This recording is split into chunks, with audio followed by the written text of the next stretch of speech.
హరి ఓం శ్రీ గురుభ్యో నమ పరమగురుభ్యో నమ శ్రీమదానందతీర్థభగవత్పాదాచార్య గురుభ్యో నమ నరసింహోऽఖిలజ్ఞానమతధ్వాन्तదివాకరः జయత్యమితసద్జ్ఞానసుఖశక్తిపయోనిధిः కళ్యాణాద్భుతగాత్రాయ కామితార్థప్రదాయినే శ్రీమద్వెంకటనాథాయ శ్రీనివాసాయ తే నమః వ్యాసాయ భవనాశాయ శ్రీశాయ గుణరాశయే హృద్యాయ శుద్ధవిద్యాయ మధ్వాయ చ నమో నమః నౌమిన్యాయ సుధాదికర్జరమునీన్ శ్రీపాదరాట్సన్మణీన్ వ్యాసార్యాన్ వివిధాగమబ్ధివిహరాన్ శ్రీవాదిరాజానపి వందే హంసవరాన్ రఘుత్తమగురూన్ వైదగ్ధ్యవారాం నిధీన్ శ్రీ సత్యవ్రత రాఘవేంద్రమునిపాన్ సద్బోధసధ్యానపాన్ సత్యాభిజ్ఞకరాబ్జోత్థాన్ పంచాశద్వర్షపూజకాన్ సత్యప్రమోదతీర్థార్యాన్ నౌమిన్యార్యసుధారతాన్ శాస్త్రేషు పారదృశ్వానం శాస్త్రజ్ఞేషు చ వత్సలం దీనభక్తోద్ధారకరం సత్యాత్మానం గురుం భజే విద్యాపీఠవిధాతారం విద్యావారిధిచందిరం విద్యార్థివత్సలం వందే మహామహిమసద్గురుం నారాయణం నమస్కృత్య నరం చైవ నరోత్తమం దేవీం సరస్వతీం వ్యాసం తతో జరముదీరయేత్ నారాయణం సురగురుం జగదేకనాథం భక్తప్రియం సకలలోకనమస్కృతం చ త్రైగుణ్యవర్జితమజం విభుమాద్యమీశం వందే భవఘ్నమమరాసురసిద్ధవంద్యం నమో ధర్మాయ మహతే నమః కృష్ణాయ వేధసే బ్రాహ్మణేభ్యో నమస్కృత్య ధర్మాన్ వక్ష్యామి శాశ్వతాన్ ఓం నమో భగవతే వాసుదేవాయ ఓం నమః పితామహాయ ఓం నమః ప్రజాపతిభ్యః ఓం నమః కృష్ణద్వైపాయనాయ ఓం నమః సర్వవిఘ్నవినాయకేభ్యః స్వస్త్యస్తు హరి ఓం హరి ఓం హరి ఓం.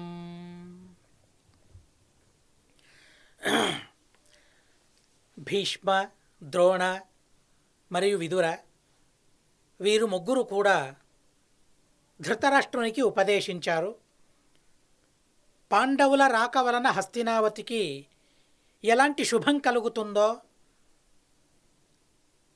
తీర్మానించి చెప్పారు. ధృతరాష్ట్రుని ఆదేశానికి అనుగుణంగా విదురుడు పాంచాల దేశానికి వెళ్ళాడు. ద్రుపదునికి చెప్పాడు. అలాగే అక్కడున్న కృష్ణునికి విన్నవించుకున్నాడు. పాండవులందరూ హస్తినావతికి రావాలి, అలా రావడం వలన మంచి జరుగుతుంది హస్తినావతికి, వారికి కూడా పితృపితామహ సంప్రాప్తమైన ఆ రాజ్యం దక్కుతుంది. చెప్పిన తరువాత అందరికీ చాలా సంతోషం కలిగింది. ద్రుపదుడు వారికి ఇవ్వాల్సిన, పాండవులకు ఇవ్వాల్సిన కానుకలను అన్నిటినీ ఇచ్చిన తరువాత హస్తినావతికి విచ్చేశారు. పాండవులు హస్తినావతిని ప్రవేశించగా ప్రజలందరూ కూడా చాలా సంతోషంతో ఉన్నారు.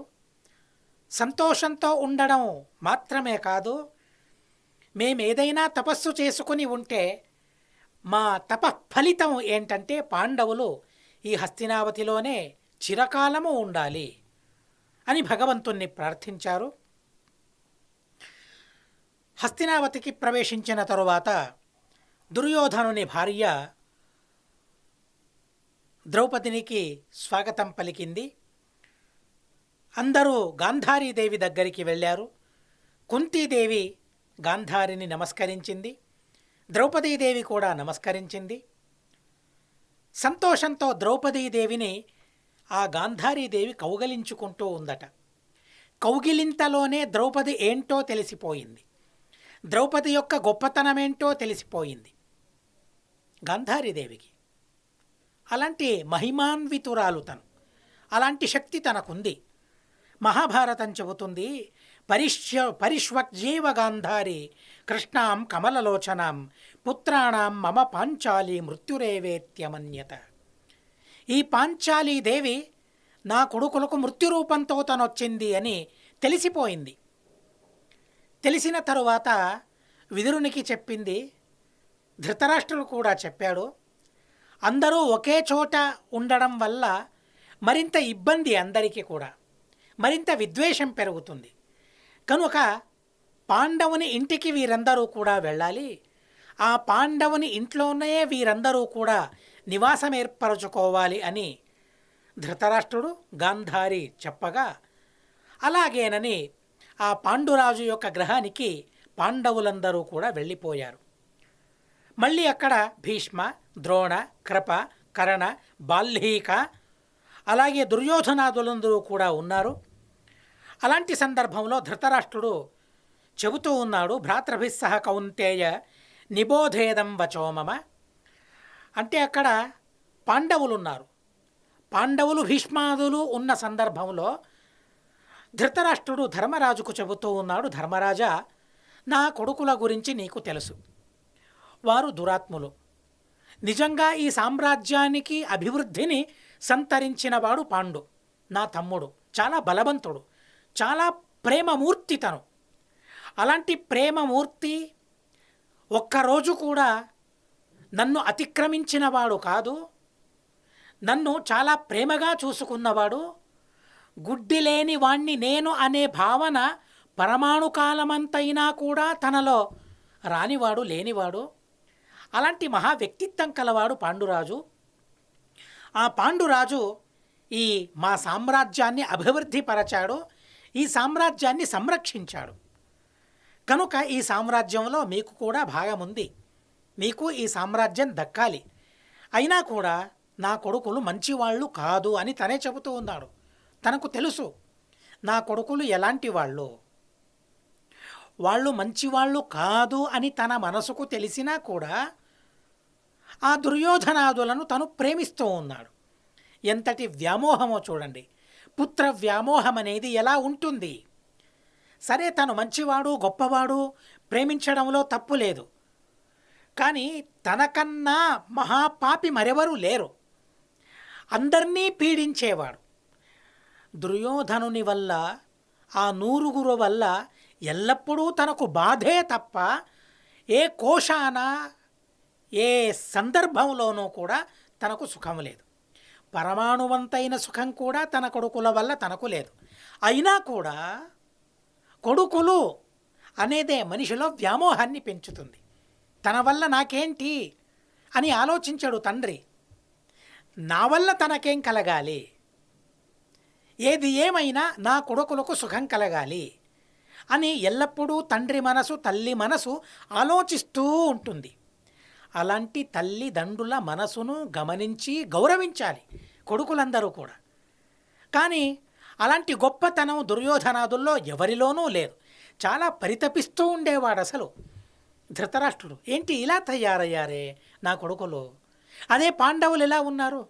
సాక్షాత్తు నేను తండ్రి కాకపోయినా కూడా, నేను పెదనాన్న అయినా కూడా నా వల్ల ఎన్నో ఇబ్బందులు, ఎన్నో బాధలు వారికి కలుగుతూ ఉన్నా కూడా ఆ బాధల్ని, ఇబ్బందుల్ని ఓర్చుకుని నన్ను గౌరవిస్తూ ఉన్నారంటే పాండవుల ప్రేమ ఎంత అద్భుతమైనది, ఎంత గొప్ప ప్రేమ వారిది తనకు తెలుసు. అయినా కూడా ఆ కొడుకుల గురించి తను చెబుతూ ఉన్నాడు, మమ పుత్ర దురాత్మానః సర్వే అహంకార సంయుతాః. అందరూ దురాత్ములే, అందరూ అహంకార సంయుతులే. అహంకారం లేనివాడు ఎవరున్నారు అసలు? ఎవరు నిరహంకారులైన వారు లేరు. శాసనం న కరిష్యంతి మమ, నేను చెప్పిన మాటల్నే వారు వినరు. ఇక మరొకరు చెప్పిన మాటల్ని వింటారా, వినగలరా? అస్సలు లేదు. అలాంటి వారితో మీరుండడం ఎందుకు అసలు ఇక్కడ? స్వకార్య నిరతైర్నిత్యం అవలిప్తైర్ దురాత్మభి. ఎల్లప్పుడూ తన పని జరిగితే చాలు, అంతే. మరొకరి పని దీనివల్ల జరుగుతుందంటే అస్సలు దానికి ఉత్సాహం చూపేవారు కాదు. అలాంటి వారితో కలిసిమెలిసి ఉండడం సాధ్యమవుతుందా? దురాత్మలతో కలిసి ఉండడం, దురాత్ములతో కలిసి ఉండడం సాధ్యమవుతుందా? కాలిన పెనం పైన నీళ్లుంటుందా? లేదే. కాలిన పెనం పైన నీళ్లుండవు అసలు, క్షణంలోనే ఆవిరైపోతుంది నీరు. అలాగే కాలిన పెనం లాంటి వాళ్ళు నా కొడుకులు. మీరు ప్రశాంతులైన జలం, నీరు లాంటి వారు మీరు. ఇరువురు ఒకే చోట ఉండగలరా? లేదే. మళ్ళీ మొదట ఎలా మీ ఇరువురిలో ఇబ్బందులు ప్రారంభమయ్యాయో, మీ ఇరువురిలో తగాదాలు ప్రారంభమయ్యాయో, యుద్ధం ప్రారంభమయ్యిందో, అలాగే మళ్ళీ మళ్ళీ తగాదాలు జరుగుతాయి. కనుక ఒకే చోట ఉండడం వద్దు అన్నారు. నేను కళ్ళు లేనివాణ్ణి కనుక నేను ఇక్కడే ఉండాలి, ఇక్కడే ఉంటాను. మీరందరూ కూడా ఖాండవ ప్రస్థానికి వెళ్ళాలి.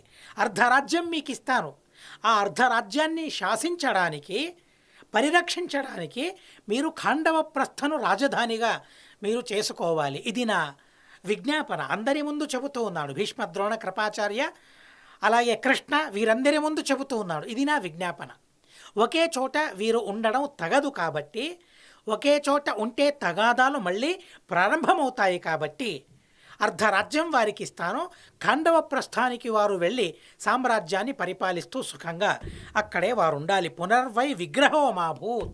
మళ్ళీ వారిలో ఈ జగడం, ఈ యుద్ధం ప్రారంభం కాకూడదు. అందుకోసమే నేను చెబుతూ ఉన్నాను. కేశవోయది మన్యేత. దీనికి కృష్ణుని అనుమతి ఉందా? కృష్ణుని అనుమతి ఉంటే ఇలా చేయడంలో చాలా మంచి ఉంది అని తను చెప్పిన తరువాత సరే అందరూ సిద్ధమయ్యారు, అందరూ ఒప్పుకున్నారు. ఖాండవ ప్రస్థం కదా, సరే వెళదాం అన్నాడు. ఏం చేయాలో, ఎలా వారితో రాజ్యాన్ని పరిపాలించాలో కృష్ణునికి తెలుసు. ఖాండవ ప్రస్థాన్ని ఎలా వైభవంగా మార్చుకోవాలో కృష్ణునికి తెలుసు. కాబట్టి కృష్ణుడు సరే అన్నాడు. పాండవులు సరే అన్నారు. ద్రోణ, భీష్మాచార్యుల వారి కూడా ఒప్పుకున్నారు. వారు కూడా ఒప్పుకున్నారు. ఇక అందరూ ఒప్పుకున్న తర్వాత అర్ధరాజ్యంలో ధర్మరాజును అభిషేకం చేయాలి, పట్టాభిషేకం చేయాలి. పట్టాభిషేకం చేయడానికి మంత్రులను, బ్రాహ్మణులను నియమించాడు. పట్టాభిషేకం చేయడానికి గంగా జలం తీసుకురావాలి. మడితో, శుద్ధితో గంగా జలం తీసుకురావాలి. దానికి అందరినీ పురమాయించాడు. సంతోషంతో అందరూ కూడా ఆ పట్టాభిషేక మహోత్సవంలో, ధర్మరాజ పట్టాభిషేక మహోత్సవంలో పాల్గొంటూ ఉన్నారు. భీష్మ, ద్రోణ, కృప, అలాగే విదుర వీరందరూ కూడా ధృతరాష్ట్రుని ఈ సంకల్పానికి మెచ్చుకున్నారు. సాధు సాధు మంచి పని చేస్తూ ఉన్నావు ధృతరాష్ట్ర అని అందరూ మెచ్చుకున్నారు. భగవంతుడు కూడా చెప్పాడు, యుక్తమేతన్మహాభాగ కౌరవాణాం యశస్కరం శీఘ్రమద్దేవ రాజేంద్ర త్వయోక్తం కర్తుమరాసి.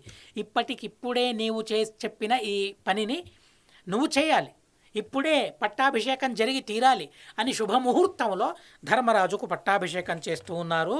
ధర్మరాజును పట్టాభిషేకం చేస్తూ ఉంటే, సింహాసనం పైన కూర్చోబెట్టి పట్టాభిషేకం చేస్తూ ఉంటే వేదవ్యాసదేవుల వారు ఆశీర్వదిస్తూ ఉన్నారట. ఎలాంటి అద్భుతమైన ఆశీర్వాదమో మనం గమనించాలి. జిత్వాతు పృథివీం కరత్స్నాం వశే కృత్వా నృపాన్ భవాన్ రాజసూయాదిభిర్యజ్ఞై క్రతుభిర్వరదక్షిణై స్నాత్వా హ్యవభృత స్నానం మోదతాం బాంధవైః సహ ఏవముక్త్వా తుతే సర్వే ఆశీర్భిరభిపూజయన్. రాజా, ధర్మరాజా, యుధిష్ఠిర, నువ్వు నీ ప్రభావంతో సమస్త ప్రపంచాన్ని, సమస్తమైన ప్రపంచాన్ని నీ అధీనం చేసుకోవాలి. రాజులందరినీ నీ అధీనం చేసుకోవాలి. అలా రాజులందరినీ అధీనం చేసుకున్న తరువాత రాజసూయ యాగం నువ్వు చేయాలి. ఇవన్నీ ఆశీర్వాదాలు. రాజసూయ యాగం చేయాలి. అతి ఉత్తమ కల్పంలో దక్షిణను సమర్పించుకోవాలి. అవభృత స్నానం ఆచరించాలి. అందరితో, బంధువులతో, బాంధవులతో, ప్రజలతో చాలా సుఖంగా, సంతోషంగా వర్ధిల్లాలి, అభివర్ధిల్లాలి అని వేదవ్యాసదేవుల వారు ఆదేశించారు, ఆశీర్వదిస్తూ ఉన్నారు. వేదవ్యాసదేవుల వారి ఆశీర్వాదాన్ని అందరూ అనుమోదిస్తూ ఉన్నారు. కృష్ణుడు అనుమోదించాడు, పెద్దలందరూ కూడా అనుమోదిస్తూ ఉన్నారు. జయేతి సంస్థతో రాజా ప్రదదౌ ధనమక్షరం. ధర్మరాజుకు జయకారాన్ని ఘోషిస్తూ ఉన్నప్పుడు ఆ పట్టాభిషేక సుముహూర్తాన్ని సంపన్నం చేసుకోవాలనే ఉద్దేశంతో అక్కడున్న బ్రాహ్మణులందరికీ కూడా దానం చేస్తూ ఉన్నాడు. దానం చేస్తూ ధర్మాన్ని సంపాదిస్తూ ఉన్నారు. గ్రామ ప్రదక్షిణ ప్రారంభమయ్యింది. మళ్ళీ సామ్రాజ్యానికి వచ్చి సుఖంగా పరిపాలిస్తూ ఉన్నాడు. ధృతరాష్ట్రుడు అన్నాడు, హస్తినావతిలో ఆ గ్రామ ప్రదక్షిణ జరిగిన తరువాత ధృతరాష్ట్రుడు ఆ ధర్మరాజుకు అంటూ ఉన్నాడు, తత్రైవ నివసంతి స్మ జ్ఞాత్వా గాంధారి పుత్రా అభిషేకస్త్వయా ప్రాప్తో దుష్ప్రాపోహ్య కృతాత్మభి సమక్షం వాసుదేవస్య కురూణాంచ సమక్షత. అదేంటి నీ సౌభాగ్యమో, ఏ జన్మలో చేసుకున్న పుణ్యమో, సాక్షాత్తు శ్రీకృష్ణ భగవానుడు నీకు ఈ పట్టాభిషేకం చేసే మహోత్సవంలో ఆ క్షణంలో భగవంతుడున్నాడు, కృష్ణుడున్నాడు, వేదవ్యాసదేవుల వారున్నారు. వారిరువురి సమక్షంలో నీకు ఇలాంటి పట్టాభిషేకం జరగడం అనేది అతి అపురూపమైన సౌభాగ్యం, ఎవరికి దొరకని, ఎవరికి అందని సౌభాగ్యం ఇది అని ధర్మరాజును స్తుతిస్తూ ఉన్నాడు. అందరూ కూడా ఖండవ ప్రస్థానికి వెళ్ళడానికి సిద్ధమయ్యారు. సర్వే భక్త్యా చైవ ప్రతస్థిరే. ఆ ఖండవ ప్రస్థంలోని ప్రజలందరూ కూడా ఆనందంతో తబ్బిబ్బైపోతూ ఉన్నారు. ఓ, పాండవులు మా రాజ్యానికి వస్తూ ఉన్నారు, మా ఊరికి వస్తూ ఉన్నారు, ఇది ఇకపైన రాజధాని అవుతుంది, ఇక్కడే పాండవులు ఉంటారు, పాండవులు ఉన్న ఈ స్థానంలోనే మేమందరం సుఖాన్ని అనుభవిస్తాం అని అందరూ కూడా సంతోషంలో మునిగిపోయారు. పాండవులు, కృష్ణుడు, వేదవ్యాసదేవుల వారు ఖండవ ప్రస్థానికి వెళ్ళగా కృష్ణుడు ఇంద్రుణ్ణి స్మరించుకున్నాడు. క్షణంలోనే ఇంద్రుడు ప్రత్యక్షమయ్యాడు. ఇంద్ర, ఈ ఖాండవ ప్రస్థను దివ్యంగా దేదీప్యమానంగా నిర్మించాలి అని ఆదేశించగా ఇంద్రుడు విశ్వకర్మను స్మరించుకున్నాడు. క్షణంలోనే విశ్వకర్మ వచ్చాడు.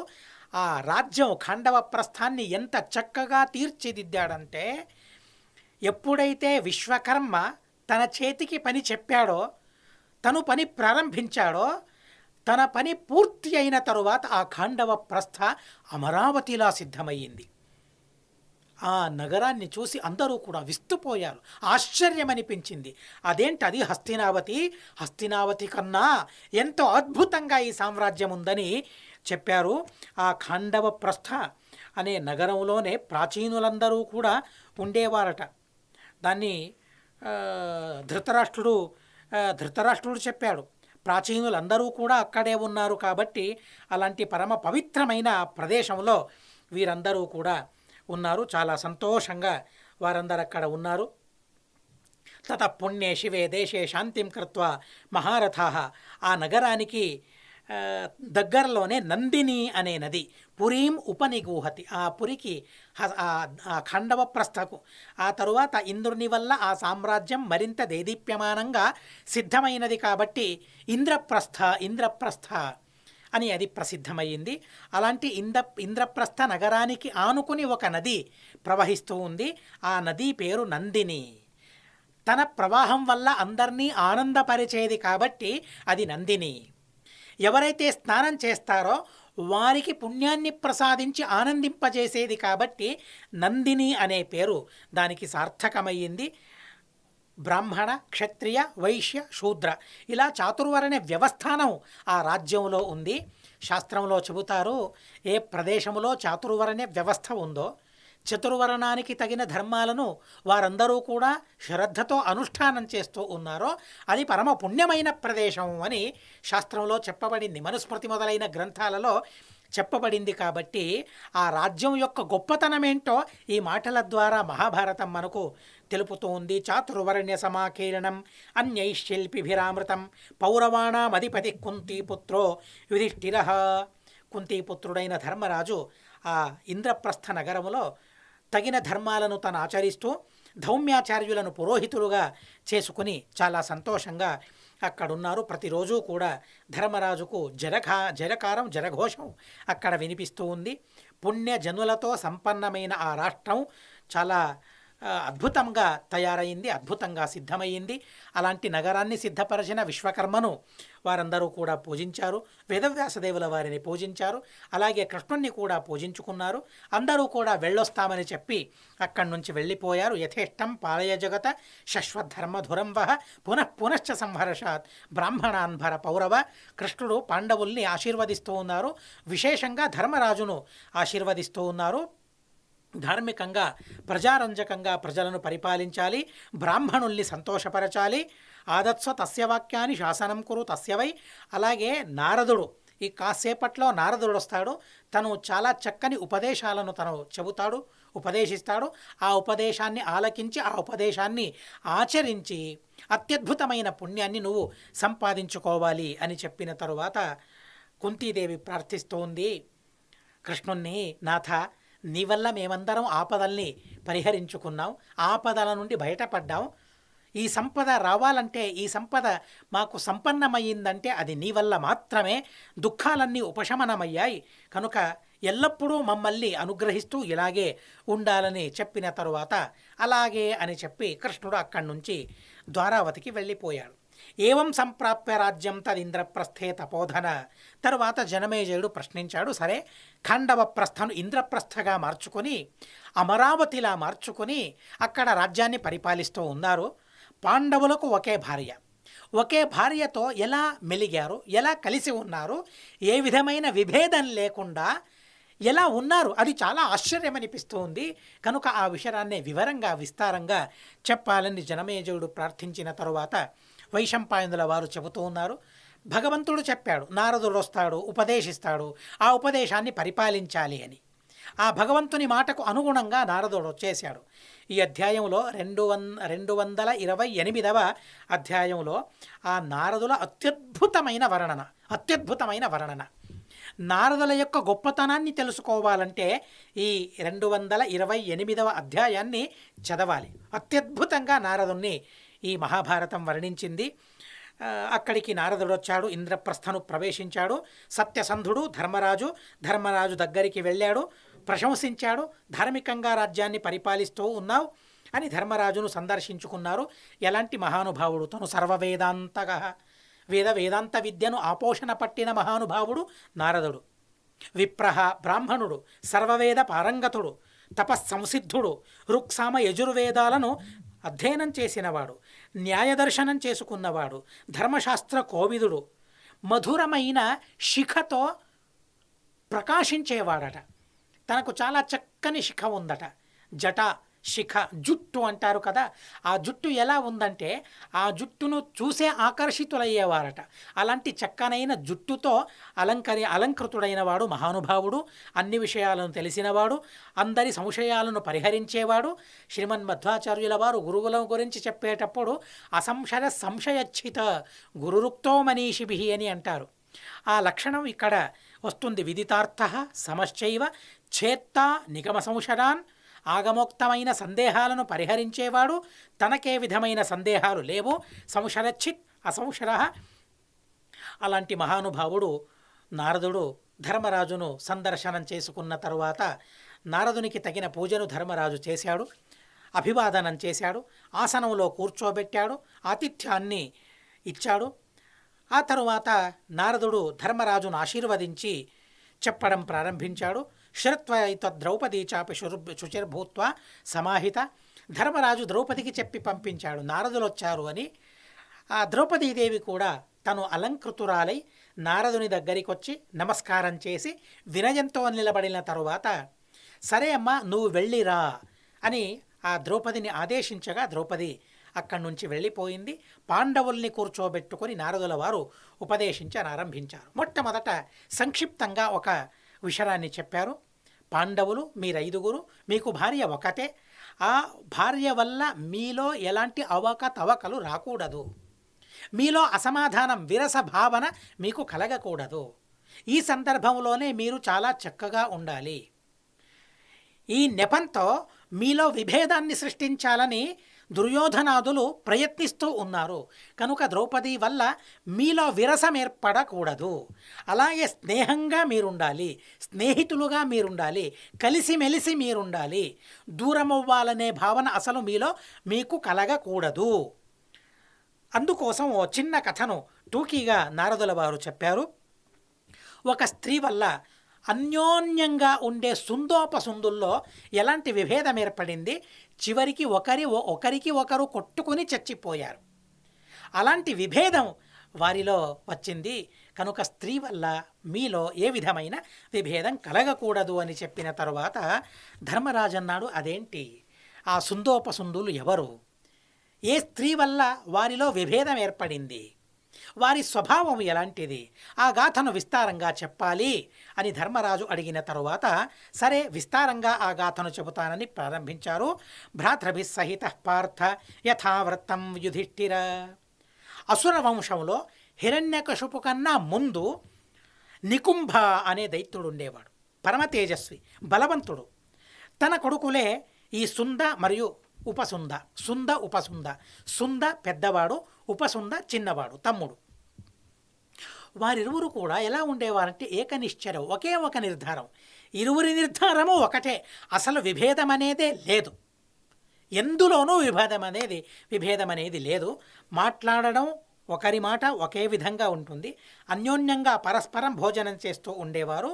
2 దేహాలు కానీ ఒకరిగా ఉండేవారు. 2 దేహాలు ఒక ఆత్మ 2 దేహాల్లో ఉందేమో అనిపించేంతగా కలిసిమెలిసి ఆ సుంద ఉపసుంద వారిరువురు కూడా ఉండేవారు. ఏ పని చేయాలన్నా ఒకే పని చేయాలి అనిపించేది. తనొక పని చేస్తే నేనొక పని చేయాలి అని అనిపించేది కాదు. ఇరువురికి ఒకే పని చేయాలి అనిపించేదట. అలా అంతగా కలిసిమెలిసి ఉండేవారు. తపస్సు చేయడానికని వింధ్య పర్వతానికి వెళ్ళారు. వాయుభక్షణంతో, అంటే శ్వాసోచ్ఛ్వాసం మాత్రమే తీసుకుంటూ ఊపిరిని మాత్రమే స్వీకరిస్తూ తపస్సు చేయనారంభించారు. తమ మాంసాన్నే ఆహుతిగా యజ్ఞంలో సమర్పించసాగారు. పాదాంగుష్టం పైన నిలబడి తపస్సు చేయసాగారు. చాలా ఘోరమైన అతి తీవ్రమైన ఆ తపస్సు వల్ల వింధ్య పర్వతంలో ధూమం ప్రత్యక్షమయ్యిందట. అంతగా తపస్సు చేశారు. ఆ తపస్సు వల్ల దేవతలందరికీ కూడా భయం కలిగింది. ఏం చేసినా ఆ తపస్సును నివారించలేకపోయారు. భయపెట్టడానికి ప్రయత్నించారు. దుష్టమైన ప్రాణుల వేషంతో, భూతప్రేత పిశాచుల వేషంతో ఎంతగా భయపెట్టాలని ప్రయత్నించినా కూడా భయానికి లొంగలేదు. చివరికి దైత్యుల్ని నిర్మించారు. ఆ దైత్యులు ఈ సుందోపసుందల తల్లి, తండ్రి, భార్యలు, పిల్లలు వారినందరినీ చంపుతూ ఉన్నట్లు చూపించారు. వారందరూ కూడా కింద పడి మమ్మల్ని రక్షించాలి అని ఎలిగెత్తి అరుస్తూ ఉన్నారు. అయినా కూడా వారు విచలితులు కాలేదు. తపస్సును అలాగే కొనసాగించారు. వారి తపస్సును నివారించడం తమ వల్ల సాధ్యం కాదని తెలుసుకున్న తరువాత దేవతలందరూ కూడా బ్రహ్మదేవుల వారి దగ్గరికి వెళ్ళారు. బ్రహ్మదేవుల వారు సుందోపసుందలకు ప్రత్యక్షమయ్యారు. ఏం కావాలి అని అడిగారు. ఏం కావాలని అడిగితే వారన్నారు, అమర్త్యత్వ వరం మాకు కావాలి. అసలు మేము చనిపోకూడదు, అవధ్యులం అవ్వాలి మేము అని అన్నారు. దేవతలుగా మేము అవ్వాలి.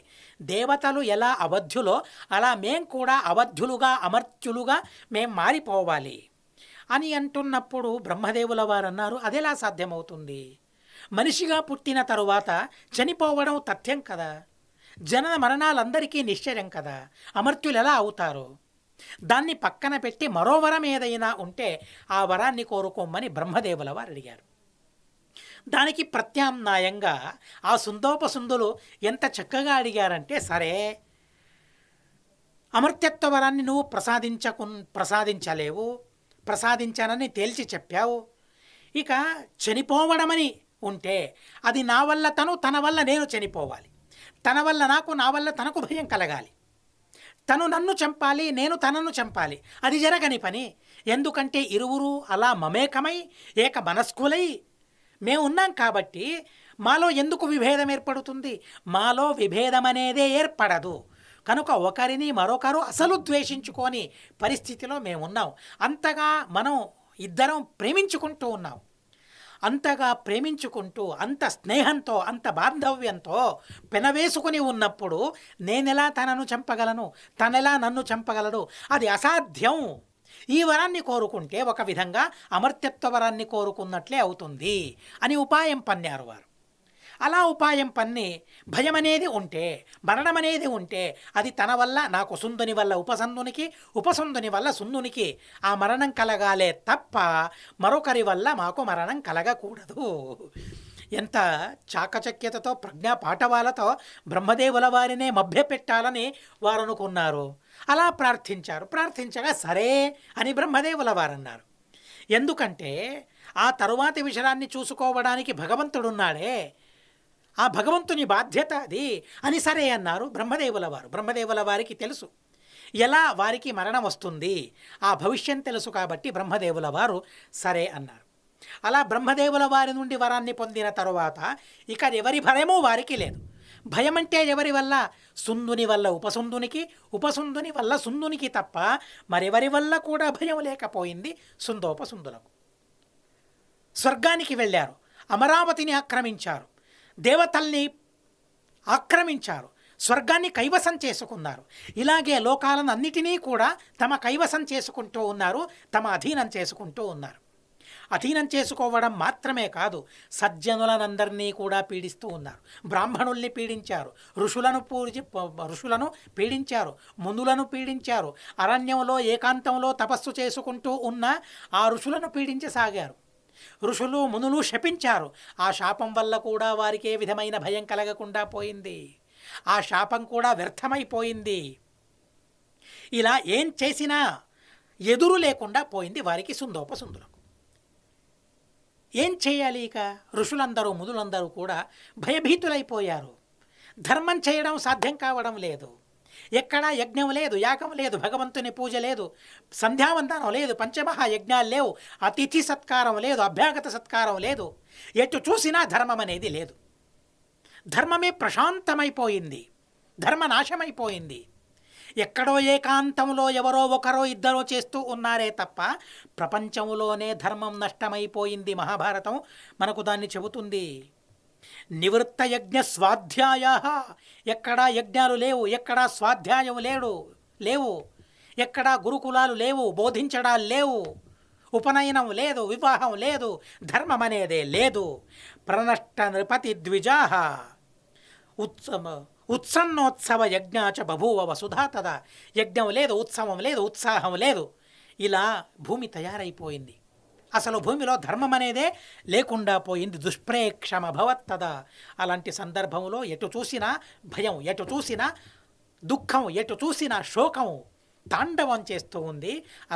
అలాంటి ప్రపంచాన్ని చూసి, అలాంటి భూలోకాన్ని చూసి దేవతలందరూ కూడా చాలా ఖిన్నులయ్యారు, పరితప్తులయ్యారు.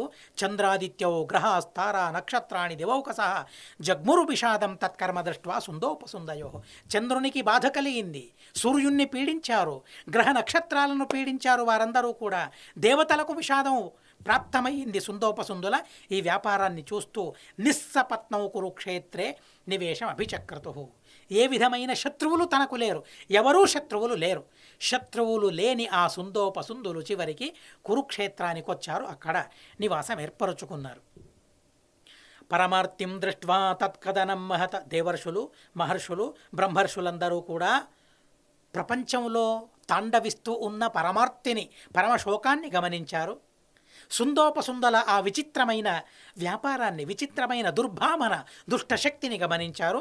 దేవతలకు వేడుకున్నారు. అందరూ బ్రహ్మదేవుల వారి దగ్గరికి వెళ్ళారు.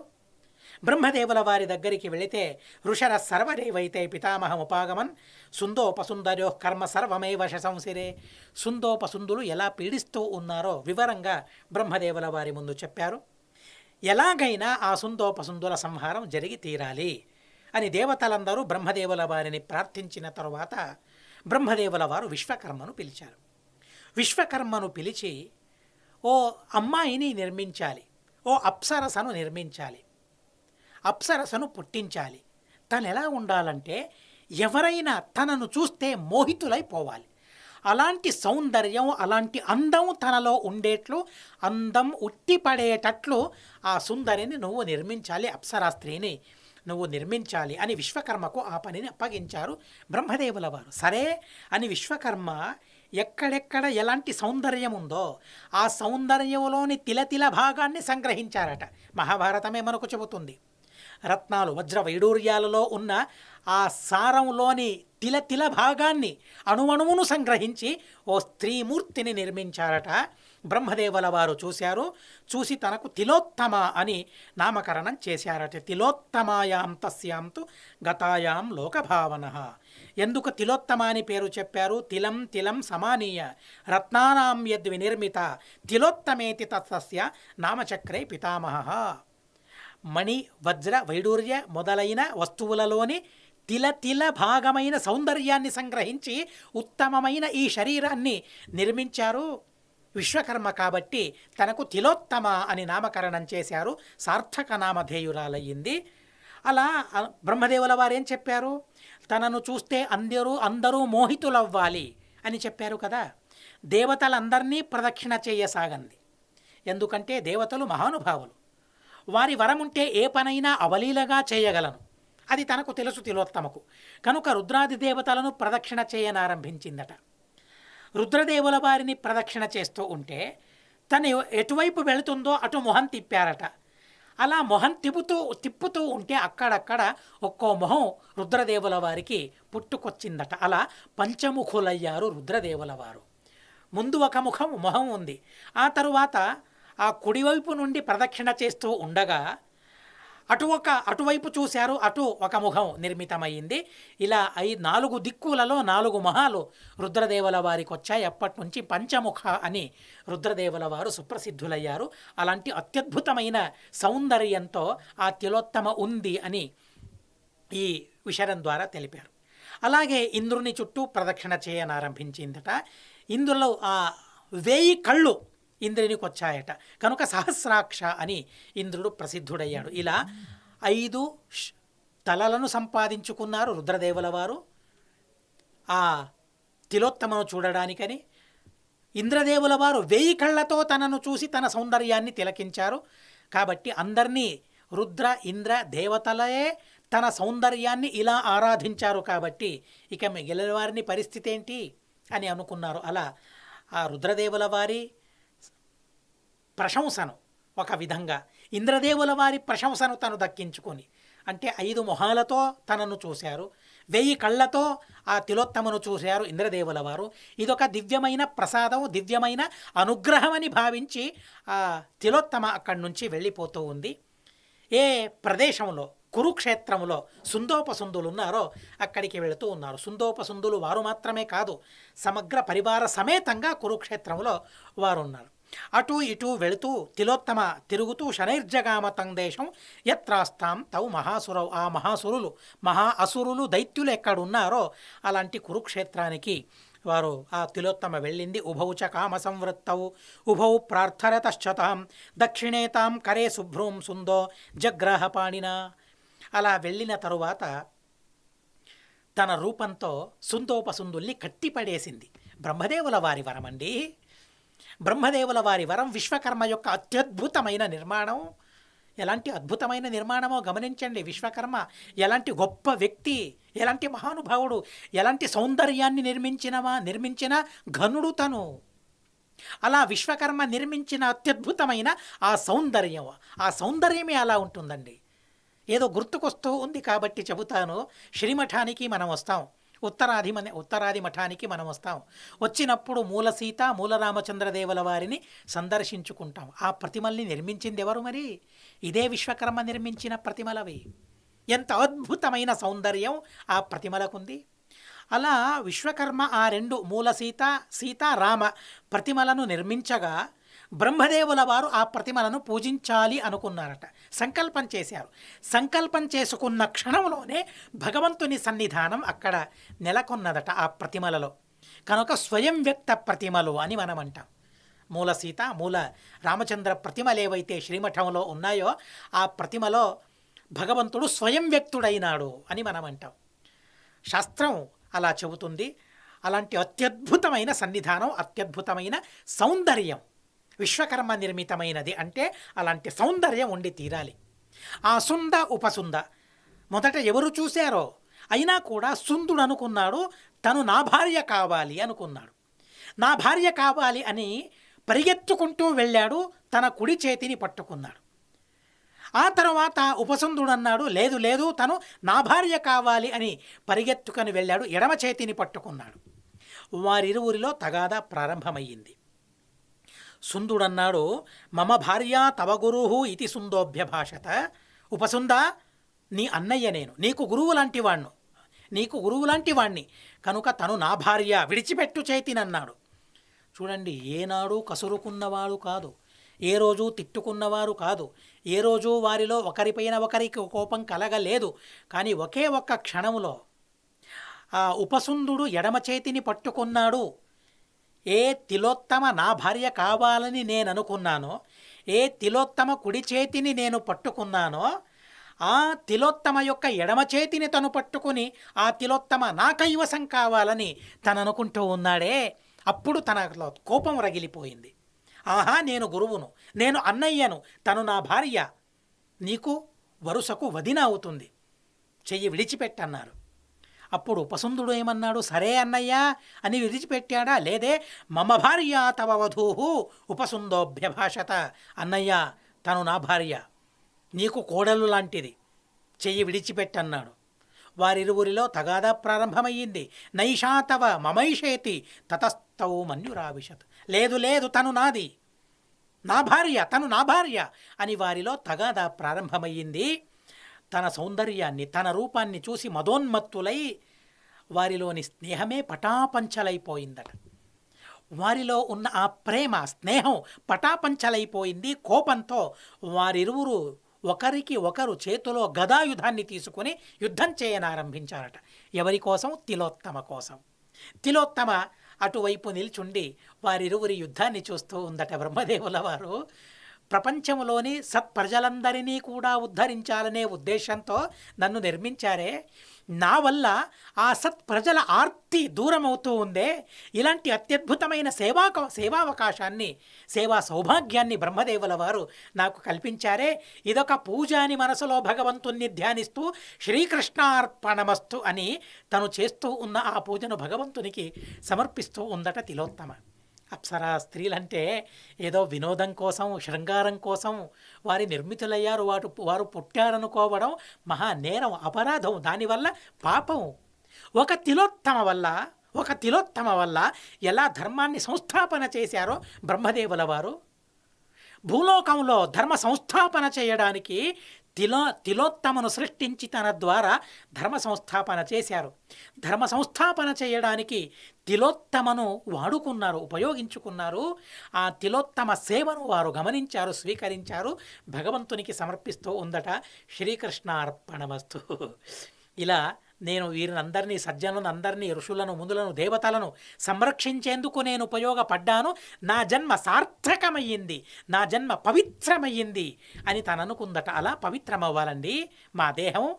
సజ్జనుల కోసం, మహాత్ముల కోసం ఈ దేహం ఉపయోగపడాలి. వారి కోసం పని చేయాలి. భగవంతుని కోసం మనం సత్కర్మలను చేయాలి, ఎవరి కోసమో కాదు. తిలోత్తమ ఎవరి కోసం చేసింది?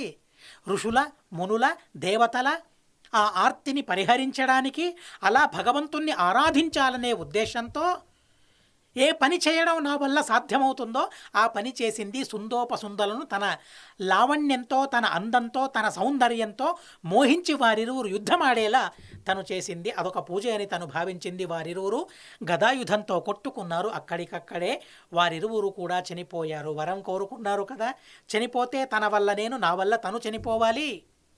అలా వారిరువురిలో ఆ కోపం, ద్వేషం రగలాలంటే తిలోత్తమ కావాలి అని తిలోత్తమను సృష్టించారు. అలా తిలోత్తమ ద్వారా వారిలో విభేదం పుట్టుకొచ్చింది. ఆ విభేదం మరణానికి కారణమయ్యింది. కనుక ద్రౌపదీదేవి వల్ల మీలో ఏ విధమైన విభేదం కలగకూడదు, మీకే విధమైన అంతరాయం, విఘ్నం కలగకూడదు, మీ దాంపత్యానికి విరసం కలగకూడదు మీకు అని నారదుల వారు ఉపదేశించారు. ఉపదేశించిన తరువాత వారి సమక్షమంలోనే ఒక నిర్ణయం, ఒక నియమం చేసుకున్నారు. ద్రౌపదీదేవి ఒక్కొక్క సంవత్సరం ఒక్కొక్కరి దగ్గర ఉంటుంది. ఒక సంవత్సరం యుధిష్ఠిరుని దగ్గర, 2వ సంవత్సరం భీమసేన దేవుల వారి దగ్గర, ఇలా ఒక్కొక్క సంవత్సరం నియమం చేసుకున్నారు. అక్కడ చూడండి, మళ్ళీ మనం ద్రౌపదీదేవి యొక్క స్వరూపాన్ని మళ్ళీ నెమరు వేసుకోవాలి. ధర్మరాజు దగ్గర ఆ ద్రౌపది ఉన్నప్పుడు ఆ ద్రౌపది దేహములో శ్యామల మేల్కొంటుంది. అలాగే భారతీదేవి కూడా మేల్కొని ఉంటుంది. అదెందుకు అంటే ధర్మరాజులో కూడా ముఖ్య ప్రాణదేవుల వారు ఉన్నారు కనుక ఆ భారతీదేవికి ముఖ్య ప్రాణదేవుని సంపర్కం కలగాలి, ధర్మరాజుకు శ్యామల సంపర్కం కలగాలి. ఆ శ్యామలకు ముఖ్య ప్రాణదేవుల వారి సంపర్కం అంటే అది తండ్రి లాంటి పరమ పవిత్రమైన స్పర్శ కాబట్టి పరపురుష స్పర్శ వల్ల ఏ విధమైన పాపం తనకు చుట్టుకుంటుందో అలాంటి పాపం తనకంటుకోలేదు శ్యామలాదేవికి. అర్జునునితో ఉన్నప్పుడు శచీదేవి, భీమసేన దేవుల వారితో ఉన్నప్పుడు అప్పుడు భారతీదేవి మాత్రమే ఆ దేహంలో ఉండేది. మిగిలిన వారందరూ కూడా అక్కడ ఉండేవారు. అంతే తప్ప వారికి ఆ ముఖ్య ప్రాణదేవుల వారి స్పర్శ పవిత్రంగా ఉండేదా తప్ప అపవిత్రమైన పాపాకారమైన సంస్పర్శ కాదు అది. ఆ తరువాత అర్జునునితో ఉన్నప్పుడు శచీదేవి, అశ్విని దేవతలతో ఉన్నప్పుడు ఉషాదేవి ఇలా మేల్కొని ఆ దంపతులు చాలా చిత్రమైన విచిత్రమైన భగవంతుని ఆరాధనను చేశారు. ఆ దాంపత్యాన్ని అనుభవించి భగవంతుని అతి విచిత్రమైన ప్రేమను, ప్రీతిని, భక్తిని పెంపొందించుకున్నారు. ఇలా ఆ నియమం చేసుకున్నారు. ఇలా ఉండాలి. ఎవరైతే ఉదాహరణకు ఎవరితో ఉన్నప్పుడు ఎవరు చూస్తారో, అంటే ధర్మరాజుతో ఉన్నప్పుడు భీమ, అర్జున, నకుల, సహదేవ ఈ నలుగురిలో ఎవరైనా చూస్తే వారు 12 నెలల వరకు, అంటే 1 సంవత్సరం వరకు వనవాసం చేయాలి, బ్రహ్మచర్యాన్ని పరిపాలించాలి. ఇది నియమం. ఇలా నియమం చేసుకుని పాండవులందరూ కూడా చాలా సంతోషంతో ద్రౌపదీదేవితో ఉన్నారు. ఏ క్షణము ద్రౌపదీదేవి వల్ల పాండవులకు విభేదం అనేది ఏర్పడలేదు. అంటే చూడండి ఎంత ధార్మికమైన దాంపత్యమో గమనించండి. అది వేదవ్యాసదేవుల వారు చెప్పారు కదండి, ద్రౌపదిని 5గురికి ఇచ్చి వివాహం చేయడం పరమధర్మం అని చెప్పారు. ఆ పరమధర్మం ఎలా మనం తెలుసుకోవాలి, అర్థం చేసుకోవాలి అంటే ఇప్పుడు చూడండి, ఒకే భర్త ఒక భార్య, ఎన్ని తగాదాలు వస్తాయి, ఎంత అభిమానం వారి మధ్య ఏర్పడుతుంది, దురభిమానం ఏర్పడుతుంది. కొట్లాడుకుంటారు, పోట్లాడుకుంటారు, చీదరించుకుంటారు, అసహ్యించుకుంటారు. ఎల్లప్పుడూ అలా ఉంటారని కాదు, అప్పుడప్పుడు అలా జరుగుతూనే ఉంటాయి. అయినా కూడా కలిసిమెలిసి ఉంటారు. కానీ ద్రౌపదీదేవికి ధర్మరాజ, భీమ, అర్జున, నకుల, సహదేవ ఏ క్షణమూ కూడా విభేదం ఏర్పడలేదు. ద్రౌపదీదేవి ఏ క్షణం కూడా వారిని అసహ్యపరుచుకోలేదు, వారిపైన విరక్తి పుట్టలేదు, అసహ్యభావం కలగలేదు.